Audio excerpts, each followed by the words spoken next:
Assalamualaikum warahmatullahi wabarakatuh. Alhamdulillahirabbil alamin wa bihi nasta'in ala umuri dunya waddin. Wassalatu wassalamu ala asrofil anbiya'i wal mursalin wa ala alihi wa ashabihi ajma'in. Allahumma anfa'na bima 'allamtana wa 'allimna ma yanfa'una wa zidna ilman. Allahumma kfina bihalalika an haramik wa ghnina bifadlika amman siwak. Allah fi kitabil karim, a'udzu billahi minasyaitonir rajim. Ya ayyuhalladzina amanu lima taquluna ma la taf'alun, kabura maqtan indallahi an taqulu ma la taf'alun. Shadaqallahul adzim. Amma ba'du. Alhamdulillah, segala puji syukur kehadirat Allah Subhanahu wa taala. Dengannya kita memohon pertolongan atas urusan dunia dan akhirat kita, karena demi Allah tanpa memohon pertolongan, memohon ampunan, memasrahkan kehidupan kita kepada Allah Ta'ala, niscaya kehidupan ini semakin menarik kita pada kesibukan yang tiada henti, yang ini mengakibatkan berkurangnya nikmat kita dalam beribadah, berkurangnya keberkahan waktu dalam hidup kita. Maka demi Allah, marilah semua senantiasa memohon pertolongan, kemudahan, yang juga sekaligus petunjuk dan perlindungannya kepada Allah Ta'ala. Kemudian salam beserta sholawat marilah senantiasa kita curah limpahkan kepada junjungan Nabi besar kita Muhammad Sallallahu Alaihi Wasallam, sang khotamun nabiyyin, penutup para nabi. Tidak mungkin ada nabi lagi setelahnya, dan beliau adalah penutup risalah panjang Ad-Dinul Haq, Ad-Dinul Islam, sebagai panduan hidup kita, bukan hanya yang tertempel pada KTP kita hanya karena untuk mengurus pemakaman kita saja, namun lebih jauh, lebih dalam daripada itu. Mari kita maknai bersama, Islam adalah way of life, jalan hidup kita, yang insya Allah memandu kehidupan kita di dunia hasanah wa fil akhirati hasanah wa qina adzabannar. Amin ya rabbal alamin. Dan mudah-mudahan kita senantiasa menegakkan sunnah-sunnahnya, kemudian bersalam sholawat baginya, mudah-mudahan memantaskan diri kita untuk mendapatkan syafaatnya di yaumil akhir kelak. Amin ya rabbal alamin. Dan mudah-mudahan Allah juga kumpulkan kita bersama Nabi terkasihnya Muhammad Sallallahu Alaihi Wasallam. Amin ya rabbal alamin. Pada ayat yang tadi saya baca di Muqaddimah, ya ayyuhalladzina amanu lima taquluna ma la taf'alun, terinspirasi dari ayat ini, kemudian merangkainya dengan kejadian-kejadian yang kita alami hari ini, maka ayat ini sepertinya sangat relevan. Sangat relevan bagaimana? Karena Allah sudah menegur, wahai orang-orang yang beriman, mengapa engkau mengatakan hal yang tidak kamu lakukan? Dan ini sering kita lakukan, ya. Sadar atau tidak sadar, hanya untuk memantaskan diri kita, ngobrol dengan teman-teman kita kadang mengatakan apa yang tidak kita lakukan. Dan ini kemudian menjadi karakter, menjadi watak, sehingga inilah yang kemudian ditangkap anak-anak. Sehingga anak-anak hari ini agak sulit untuk kita beri nasihat mereka, karena melihat orang tuanya melakukannya apa, tapi ngendikane napa atas ini gue. Jadi memang pada akhirnya terakumulasi pada generasi hari ini. Ketika kita kerasi, patah. Ketika kita biarkan, jeladrah, kan ngaten nggih. Jadi kita menjumpai fenomena itu, maka sepertinya ayat ini sangat relevan. Sementara sebetulnya ancaman Allah sangat keras kepada kita di ayat selanjutnya, yaitu kabura maqtan indallah an taqulu ma la taf'alun. Sungguh Allah itu sangat-sangat besar kebenciannya terhadap hal yang demikian. Maka mudah-mudahan kita bisa lebih mengontrol lisan kita, sehingga mudah-mudahan namanya orang yang muhsinin, orang-orang yang hasan, adalah orang-orang yang bisa menjaga lisannya tidak menyakiti, bahkan senantiasa lebih nopo ngademaken lebih menenteramkan. Mudah-mudahan kita berdoa kepada Allah, mudah-mudahan kita dalam kelompok hamba Allah yang muhsinin. Amin. Amin. Pada kesempatan yang lalu telah kami sampaikan bahwasanya insya Allah hari ini kita akan membahas tentang Kitabul Hajj, kitab haji, namun dipandang dari segi makna, segi histori dari rangkaian peristiwa akbar itu, dari satu buku yang saya terjemahkan dari bahasa Inggris karena saya kesulitan mendapatkannya, yaitu buku yang berjudul Pilgrim, kalau bahasa kitanya ziarah, isami kata haji itu kan berziarah, napak tilas. Namun sebelum itu izinkan saya membukanya dengan satu nasihat dari Nasir Khusro. Nasir Khusro itu seorang pengembara, seorang cendekiawan juga dari Ismailiyah, dari satu cabang dari Syiah. Lah ini makanya agak kurang masyhur di telinga kita, sinten niku Nasir Khusro. Namun demikian, kenapa ingin kami paparkan? Karena kita sudah terlalu lama dipecah belah. Kalau hanya Muhammadiyah saja nggih mboten kiyat. Kalau hanya NU saja nggih sami mawon. Pun demikian dengan saudara-saudara kita, teman-teman Salafi, nek dewek-dewek terus itu ya Islam tidak pernah menjumpai amul jamaahnya, tahun persatuannya, sebagaimana ini dilakukan 1400-an tahun yang lalu oleh cucu Nabi yang bernama Hasan. Hasan itu mempersatukan semua umat, makanya disebut amul jamaah. Maka untuk lebih kita mengetahui saudara-saudara kita yang di Syiah, jangan kemudian kita menyesatkan, jangan buru-buru menyesatkan, karena itu resikonya besar, apalagi mengkafirkan, karena pasti akan berbalik kepada salah satunya. Itu ngendikannya Nabi begitu. Jadi jangan mudah kalian menyesatkan saudaramu, karena nanti akan berbalik kepada salah satunya. Nek mboten sing ngendika sing nuduh nggih sing dituduh, begitu. Maka mari kita berta'aruf, saling mengenal, karena memang lita'arufu dibuat, diciptakan kita bersuku-suku, berbangsa-bangsa, berbeda bahasa, itu kan untuk saling mengetahui, saling kenal. Nah ini kalau memang sesat ya nanti kita sesatkan saja. Tapi saya bacakan terlebih dahulu, jadi kita berbicara sana. Ini adalah satu nasihat yang menurut saya luar biasa, sangat luar biasa, menyentuh hati saya minimal. Mudah-mudahan menyentuh juga para jamaah, Bapak Ibu semuanya. Nah, ini nasihat dari Nasir Khusro kepada seorang jamaah haji. Beliau ini seorang pengembara, beliau juga seorang cendekia, beliau seorang filosof, ilmunya banyak lah. Jadi beliau berasal dari Tajikistan, namun kemudian hidup di Persia. Nah, saya bacakan dengan rasa syukur kepada Tuhan yang Maha Pemurah atas karunia-Nya. Para peziarah tiba dengan segala kemuliaan mereka. Artinya jamaah haji pulang kampung, sampun. Nah, ini nasihat beliau. Mereka telah melaksanakan ziarah besar dan ziarah kecil dan telah kembali ke rumah dengan selamat. Di antara rombongan itu ada seorang teman saya, tulus, akrab dan baik hati. Nah, ini menasihati kepada temannya.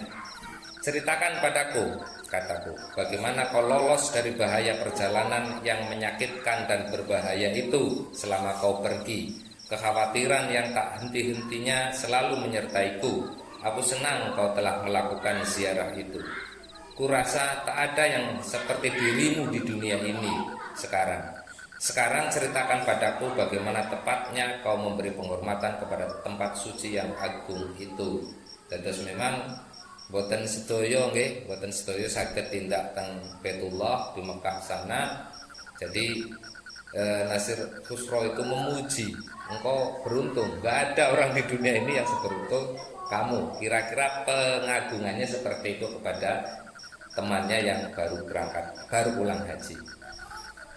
Ketika kamu mengenakan pakaian ihram, tekad teguh apa yang kamu buat Apakah kamu mengharamkan bagi dirimu semua kesenangan kecuali kesenangan spiritual dan ilahi? Tidak, katanya. Terus kesenangan dunianya juga masih melekat di Baitullah sana. Tesi seneng ingkang enak-enak, kurang tidur dikit ngeluh, dan seterusnya. Tidak menanggalkan kesenangan dunianya. Maka dilanjut. Lalu kataku, ketika engkau berkata ini aku dengan penuh hormat dan penuh kesadaran akan maknanya, apakah engkau mendengar suara Tuhan yang memberikan jawaban seperti yang dilakukan Musa? Musa ini kan ada satu momen di mana Musa ini nek bahasa larenya sendiri galo yang paling puncak, sehingga beliau berdoa di Tursina, lah, apakah engkau mendengar? Kira-kira seperti itu yang ditanyakan Nasir Busro. Tidak, jawabnya. Lalu kataku, ketika engkau berdiri di puncak gunung Arafat dan diterima menghadapnya, apakah hembusan ma'rofat atau gnosis menyentuhmu sehingga menjadikan seorang yang arif, orang yang mengenal Tuhan dan asing bagi dirimu sendiri? Tidak, jawabnya. Lagi-lagi tidak niki. Dados teng padang Arafah. Kenapa kemudian Nabi kita juga bersabda, wal hajjul Arafah.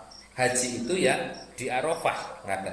Kalau haji tidak di padang Arafah, wukuf di padang Arafah, maka tidak ada haji baginya, kata Nabi. Kira-kira seperti itu.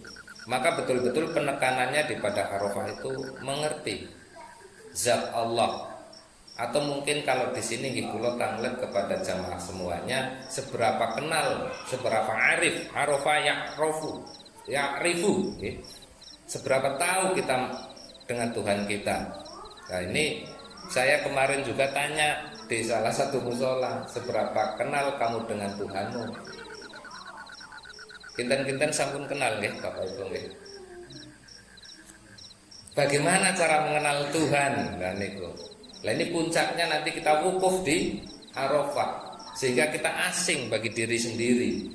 Hari ini kita asing kepada Allah, tapi tidak asing kepada diri sendiri. Ego kita terlalu besar sehingga kehendak Allah kita lupakan. Makanya tertutup. Allah sih kayak ngapa? Ngaten nggih.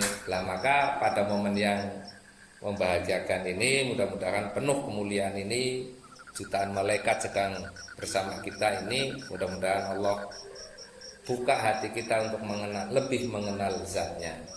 Paling tidak kan kita bisa ketahui dari Asmaul Husnanya. Ada 99 di Al-Quran. Setiap kali kita buka di awal yonten Asmaul Husnanya, Allah Rahman, Allah Rahim. Lah bagaimana Rahman dan Rahim saja kita belum selesai. Nah kenapa belum selesai? Karena menggunakan ego sendiri niku. Katanya Allah maha kasih, maha penyayang, tapi inyong donga ora tau dikabulkan. Misal ngaten nggih, lah mana rasa sayangnya Allah kepada saya? Kalau semua keinginan itu dituruti, biasanya seringkali manusia itu sering lupa. Nggih. Kang mriki kan kalau wingi kula tanglet kan nggih, pengen sugih sedaya nggih. Pengen sugih sedaya nggih. Nggih. Lah, nikmat yang paling menjadi zuyina linnas itu nggih niku hubu syahwati minan nisa wal banin. Ngaten nggih. Dan seterusnya sampai ke napa? Sampai di babakan nopo kendaraan terbaik, kan yang pasti zahab wal fiddah, emas dan perak niku masya Allah. Setelah minan nisa wal banin wal qanatiril muqantarati minadz dzahabi wal fiddati wal an'am wal harf, nggih ngaten. Jadi memang fitnah yang paling besar bagi manusia itu wanita dan anak-anaknya. Kemudian an'am zahab wal fiddah, emas dan perak, kemudian an'am wal harf, kemudian peternakan dan juga pertanian atau perkebunan. Ini sebutan kelihatan kados niku tok fitnah yang terbesar, dan itu sudah Allah sebut. Maka kalau itu yang hanya memperbesar ego kita, maka yang maha besar jadi kecil, tidak kelihatan sama sekali. Kalau kita sedang kerjakan mangke-mangke riyen nek sibuk niku nggih. Yang kita lihat itu hanya pekerjaan yang menyibukkan. Lah bagaimana kita jadi kenal Allah wong segala sesuatunya melalaikan? Ngaten nggih. Ada yang hamba Allah yang dikayakan luar biasa namanya Korun. Nah kepengen sugih nggih kados Korun niku sugih banget. Tapi kan nggih mboten nonton dongane kados niku nggih. Ya Allah jadikanlah anak saya seperti Korun. Kan mboten nggih. Mboten nggih. Lah ini karena memang harta itu memang kata Nabi kan tidak lebih mahal, tidak bernilai. Seperti nyamuk niku nggih, sayap nyamuk nek bernilai seperti sayap nyamuk, bahkan walaupun cuma satu, mboten sepasang acan. Orang kafir nggak bakal dikasih. Kalau memang nilai harta itu senilai dengan sayap nyamuk. Berarti di sini kan sudah diingatkan dari dulu bahwasanya harta itu hanya alat saja. Oke. Kemarin juga saya sampaikan kalau memang harus kaya ya jadikan alat untuk masuk surga. Arep disimpen-simpen nggih napa kan? Nggih, mboten nggih. Oh khawatir mbok pas lagi sakit, mbok pas tua, mbok jaga-jaga. Biarlah hasbiyallahu la ilaha illa huwa alaihi tawakkaltu wa huwa rabbul arsyil azim. Jangan jadikan uang itu berhala. Harta itu berhala yang mampu melindungi kita. Allah ala kulli syai'in qadir. Allah berkuasa atas semuanya. Bahkan harta kita yang seolah-olah melindungi kita, seringkali kalau sedang diuji, sedang dicoba sama Allah, harta kita nggak pernah mencukupi ujian-ujian kita. Itu udah terlalu sering. Okay? Maka kalau ada teman-teman datang ke masjid, ini ku nasihat saya. Nek tanglet, ku nyong pengen kayak kok lah, pengen kayak apa? Atus niku kula ninggi luwih niki nggih. Iya kok ujarku wis mandan tua ya ngasor masjid. Tapi kok jen kesibukan kasih niku. Nggih akan terus sibuk percaya saja, akan terus sibuk. Nah, maka memang harusnya di padang Arafah itu kita berdiam diri sejenak, itu memang untuk menanggalkan semuanya itu. Demi Allah saya sering, bukan kadang, saya sering melihat ketika manusia sudah tidak berdaya, tenggrio sakit. Lah makanya saya sering nek piknik niku janjane paling bagus piknik tenggrio sakit. Niku asline piknik teng mriku. Lihat mereka yang sedang tidak berdaya, duitnya ora tau cukup nggo marekna larane. Ngaten nggih. Saya kemarin kalau tidak salah kan juga bercerita, ada seorang pengusaha bego alat-alat berat yang beliau juga punya beberapa bis niku nggih. Uangnya itu nggak pernah cukup untuk menyembuhkan jantungnya, nggak pernah cukup. Ujar kula 2 miliar niku kan ageng nggih. Ageng. Jebule nggih mboten ageng nek nggih urusan. Lah nggih niku ageng sangat nggih. Jen mboten saged niku. Jadi ya Allah. Beliau kan menasihati saya untuk jangan salah langkah seperti saya. Kados niku kalau wingi nggih nasihatnya. Ujar kula salah langkah apa wong sugih wis sukses iya, anak-anaknya nganggo mobil kabeh kan kepengin nggih.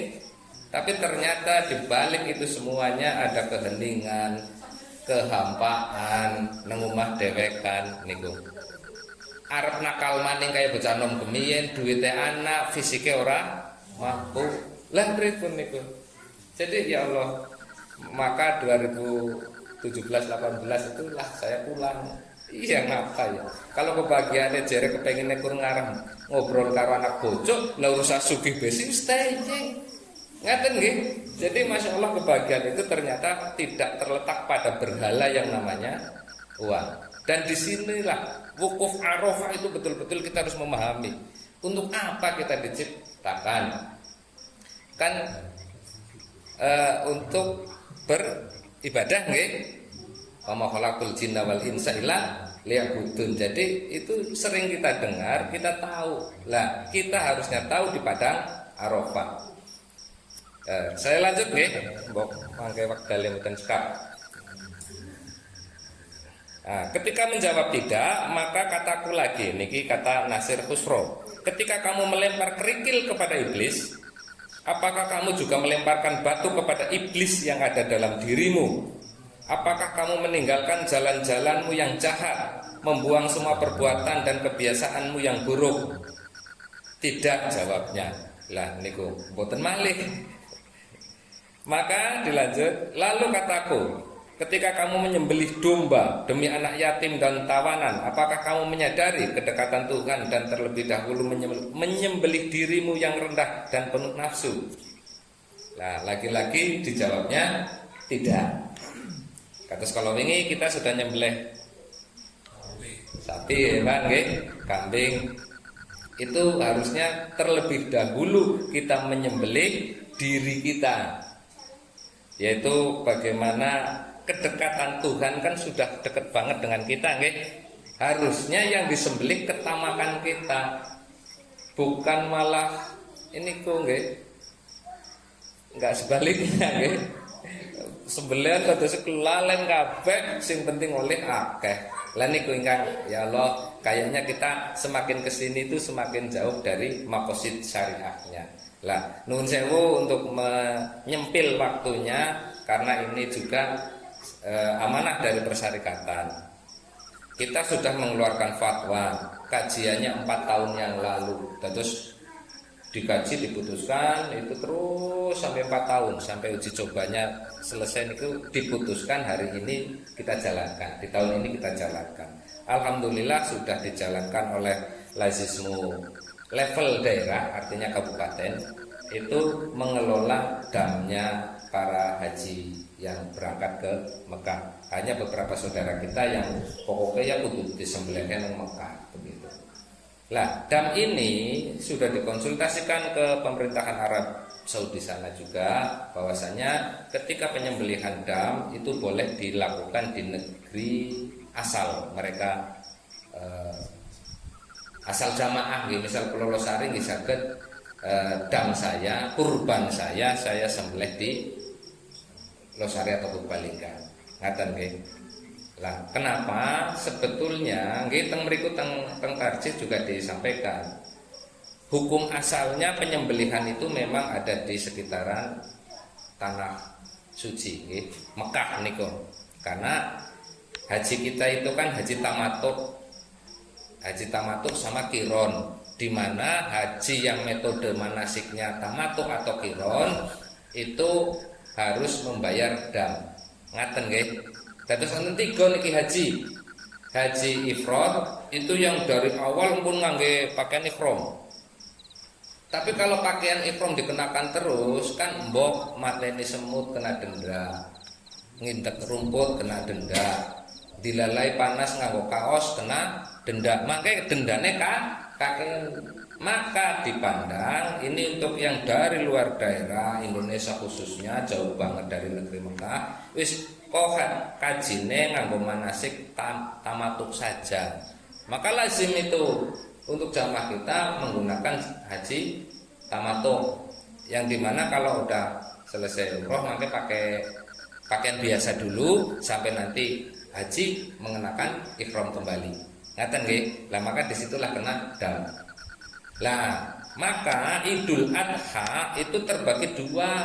Ben boten salah niki nggih. Mudah-mudahan ada pencerahan niki. Kalau untuk haji namanya dam.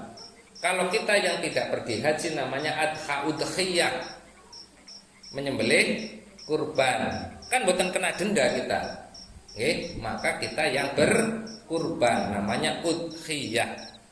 Lah, makosidnya apa sih kita melakukan korban? Itu qiyamalin nas. Nopo qiyamalin nas? Membangkitkan kesejahteraan manusia.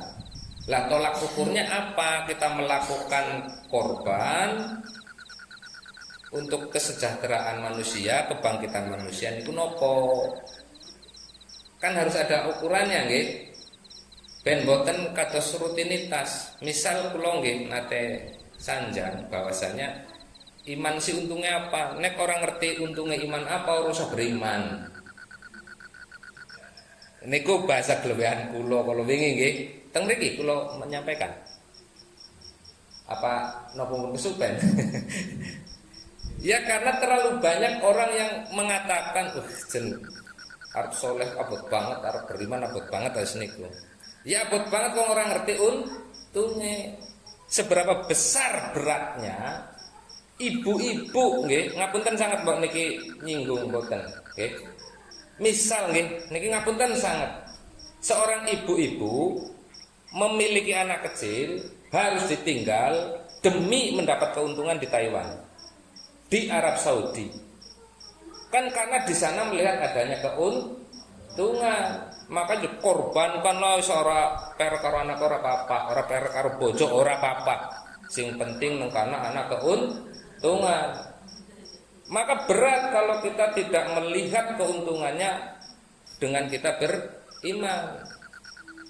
Kita diazani pinggangsal nggih. Subuh, zuhur, asar, maghrib, isya nggih. Ya ora bakal merek masjid, ora bakal teka wong ora ngerti untunge. Wis kok paling ngaten niku mawon nggih. Lah kenapa saya menyampaikan hal ini? Perlu saya tekankan di sini karena kan kita dipanggil hayya 'alas shalah, hayya 'alal falah. Falah niku kan berbicara keuntungan, kesuksesan. Ngaten nggih? Lah, suksesnya apa, untungnya apa? Lah niku yang menghambat kita pergi ke masjid. Leres napa mboten? Leres napa mboten niki? Lah maka mestinya manusia yang mengaku berislam ada bab khusus nih, berislam, beriman dan bertakwa. Saya katakan, yang mari kita kenali Islam kita. Islam kan berserah nih. Berserah itu kan hanya kepada Allah, bukan berserah kepada bosnya TKI nggih. Mboten nggih. Napa malih bos-bos liyane nggih? Mboten nggih. Lah, maka kalau kita sudah berserah sama Allah, pun percaya saja kodarnya Allah pasti baik menuntun kita kepada kebaikan. Lah itulah berserah sepenuhnya kata niku. Maka saya sampaikan di kesempatan yang lalu, kalau kita merasa kan ada keuntungan ke masjid, insya Allah akan istiqomah. Karena pertanyaannya kan kalau wingi ben istiqomah kaya jenengan kepriwe? Nyongan ora to jaga istiqomah ora kok. Abot. Karena saya sadar jaga istiqomah niku abot, maka saya hanya terus tiap hari itu mencari keuntungan di masjid. Lah keuntungan itu jangan diperkecil, jangan diperkerdil hanya kalau dapat uang. Ngaten nggih?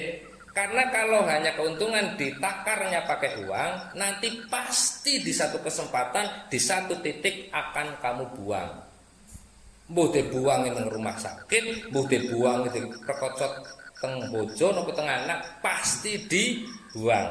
Saya katakan begitu ke teman saya. Maka keuntungan saya naikkan lagi, bukan hanya level uang, tapi level tenang.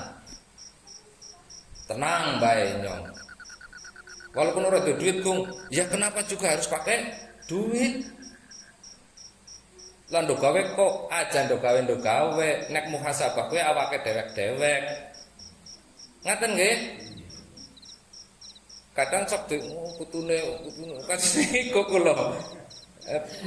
Kan baik juga sudah tidak ada. Mun rampung sampun. Kantun kula nerusaken nilai baik yang diajarkan mbah dulu. Ngaten nggih, aja ndok gawe bae. Lah niki saya sampaikan, kalau hanya keuntungannya uang sekali lagi pasti akan dibuang. Mari kita naikkan levelnya tenang. Misal kados niki, ketika ditanya lah golek duitnya neng di niki nggih. Ini lazim, makanya saya coba terangkan kados niku. Mudah-mudahan membuat kita termotivasi. Iyalah anaknya nyontek sok nang masjid baik. Karena hari ini demi Allah, krisis itu bukan hanya di anak-anak, teng wong tiang sepuhe. Nek wong nang masjid mesti ala banget ngene ngendika. Niki ngapunten niki nggih. Ngapunten nang masjid boy anak bojo dimpone apa? Lah niku. Jahat sekali mulutnya. Tidakkah kita pernah melihat Maryam itu di masjid sampai kaget Zakaria? Zakaria kan pengasuhnya Maryam nggih. Loh, kok kulis nanti anak buah-buahan makanan? Ya inda Rabbi, punyanya Allah. Dikirimna nasi bodoh-bodoh Gusti Allah lewat tukang sapu ngeken apa Allah yang jamin. Ngaten nggih, hasbi Allah la ilaha illallah.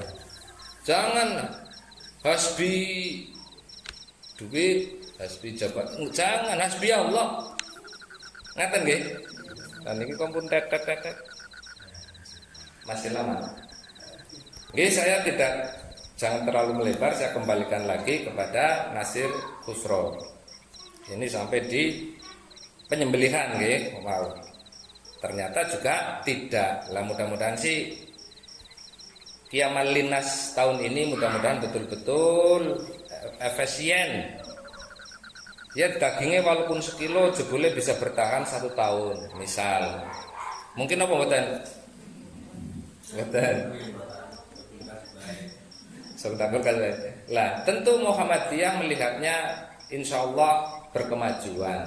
Berkemajuannya apa? Alhamdulillah kita kan juga sudah ada program Rendangmu yang dikalengkan itu. Alhamdulillah bertahan sepanjang tahun. Nggih Sumatera Barat kita kirimkan, nggih Aceh kita kirimkan. Itulah Qiyamal Linnas. Kebangkitan manusia itu seperti itu. Itulah maqasidus syariahnya. Maksud dari berkorban niku bukan pestanya saja oligarki nyaten tong sedina. Mboten nggih. Ampun puluhan tahun nikih lah. Ngaten nggih. Mudah-mudahan tahun depan jangan begitulah. Ayolah sedela maning mati kok. Ngaten nggih. Ngapunten niki radi dasdes. Nggih, saya lanjut. Ketika jawabannya tidak, lalu kataku, dan ketika makna pengorbanan Abraham terungkap dalam dirimu, apakah kamu benar-benar dengan tulus dan sepenuhnya menyerahkan dirimu kepada Tuhan? Jawabannya lagi-lagi juga tidak. Lah kenapa sih menggunakan Abraham atau Ibrahim niku? Karena Ibrahim kan memiliki Ismail, anak yang dinanti-nanti 86 tahun atau 90 tahunan. Duwe anak lanang siji-siji. Nggih kalih Ishak. Tapi yang namanya anak itu kan nggih Masya Allah nggih, karena zuyina linas hubusyawati minan nisa wal banin niku nggih. Berat sekali mengorbankan anak, tapi demi Allah, untuk ridhonya Allah korbankan. Lah, sudah selevel itu apa belum? Katanya juga tidak. Lantas kataku lagi, kata Nasir Khusro, dan ketika engkau mengelilingi tempat suci itu, berputar-putar seperti burung unta di akhir perjalanannya, apakah engkau teringat akan perputaran para malaikat di sekitar takhta Tuhan? Lagi-lagi nggih, jawabannya tidak, karena hanya muteri tok bar niku empun rampung sedaya wangsul kondur teng tanah air nggih. Lah, tentu ini akan rugi sekali pada jamaah haji yang seperti itu. Dan kita doakan mudah-mudahan semua jamaah haji kondur mabrur. Amin ya rabbal alamin. Ketika jawabannya tidak, lalu kataku, dan ketika kamu berlari dari Bukit Sofa ke Bukit Marwah, sebagaimana diwajibkan oleh tata cara ibadah haji, apakah kamu merasakan kemajuan diri dari kesucian atau sofa menuju kejantanan murufah yang membuatmu tak acuh terhadap surga dan neraka? Lah, ketika ini perjalanan sa'i dari sofa marwah, itulah kehidupan asli kita di dunia ini. Harus terus mengecek kesucian kita. Wis kena maksiat apa urung misal dicek untuk menjaga kehormatan marwah. Marwah itu kehormatan. Lah, manusia itu harus berputar sekitaran itu saja. Kesuciannya, kehormatannya terus berulang kados niku. Kalau keluar dari jalur itu ya banyak nanti kecurangan. Untuk menjaga kehormatannya dia harus korupsi. Untuk menjaga kehormatannya dia harus nyicil 5 tahun nggak tuku mobil apa nggak tuku apa misal. Atau nyicil 12 tahun nggak jabatan atau pangkat. Akhirnya keluar dari situ. Lah inilah yang kemudian ditekankan oleh Nasir Khusro. Kok wis apa urung kados niku nggih. Berkutat di situ. Setelah kamu berkeliling Ka'bah, maka kamu harus berkutat kepada Safa, Marwah. Ngaten nggih. Kemudian lanjut, tidak jawabnya, lalu kataku. Dan ketika kamu meninggalkan tempat suci itu, apakah hatimu terbelah dua karena penderitaan perpisahan? Dan apakah kamu menguburnya di tempat suci? Dan apakah sekarang kamu merasa seperti tulang yang membusuk? Tidak katanya, karena apa yang baru saja Anda jelaskan kepada saya belum pernah mengetahuinya sebelumnya benar atau salah. Terus banyak jamaah yang pergi haji itu karena hanya wajib bagi yang mampu atau rukun yang kelima. Nah, dilanjut, kalau begitu sahabatku, kataku, kau belum melaksanakan ibadah haji. Kau tak pernah mencapai tahap penghancuran diri. Kau pergi melihat Mekah dan kembali setelah membeli penderitaan perjalanan di padang gurun dengan perak. Artinya dari penciptaan Adam kan ketemu di bukit, di gunung, di Jabal Rahmah. Oke? Ketemunya di situ. Secara sejarah, walaupun banyak perdebatan, katanya di mana atau itu. Tapi inti perjalanan haji itu sebenarnya istilah ini menukar uang atau perak itu untuk membeli penderitaan Adam sampai dengan Nabi Muhammad. Apa orang anak kesana babar belas kata seniku lah kinten-kinten. Karena haji adalah satu ibadah yang juga syarat dengan nilai-nilai historis. Tadabur harusnya begitu, tadaburi semuanya. Bagaimana perjuangan ibunda Ismail yang menjaga kesuciannya, namun dia juga harus menjaga kehormatannya. Orang bakal linyong jaluk, orang bakal linyong nun sewu ngapunten sangat melacurkan diri. Susu atau air yang diberikan semuanya dipastikan suci dan disitulah kehormatan Hajar terjaga. Kinten-kinten ngatan, okay. Maka memang ini syarat dengan ya namanya nasihat, tentu syarat dengan hikmah, syarat dengan moral, sehingga mudah-mudahan akan tercapai ketika kita Allah panggil nanti menjadi haji, pulang menjadi haji yang mabrur. Karena mabrur lah yang harus menjadi tujuan. Kata Nabi, laisa lahul jaza ilal jannah. Tidaklah kalau kalian mendapatkan predikat mabrur itu balasannya tidak lain hanyalah surga, kata Nabi kita Muhammad SAW. Mungkin itu yang bisa saya sampaikan. Barangkali baru menjadi pembuka Kitabul Hajj atau pilgrimnya Dr. Ali Syariati. Mudah-mudahan di kesempatan berikutnya akan saya sampaikan rangkuman dari Kitabul Hajj karya Dr. Ali Syariati itu. Nun sewu sampai di sini ada nasihat yang sekiranya menyesatkan. Napa mboten? Saya sedoyo napa Allah pripun? Saya nggih. Saya. Berarti artinya tidak semua Syiah itu sesat. Pun demikian kita yang mengklaim dari kita yang paling sunnah wal jamaah juga tidak semuanya menjadi benar. Ngaten nggih?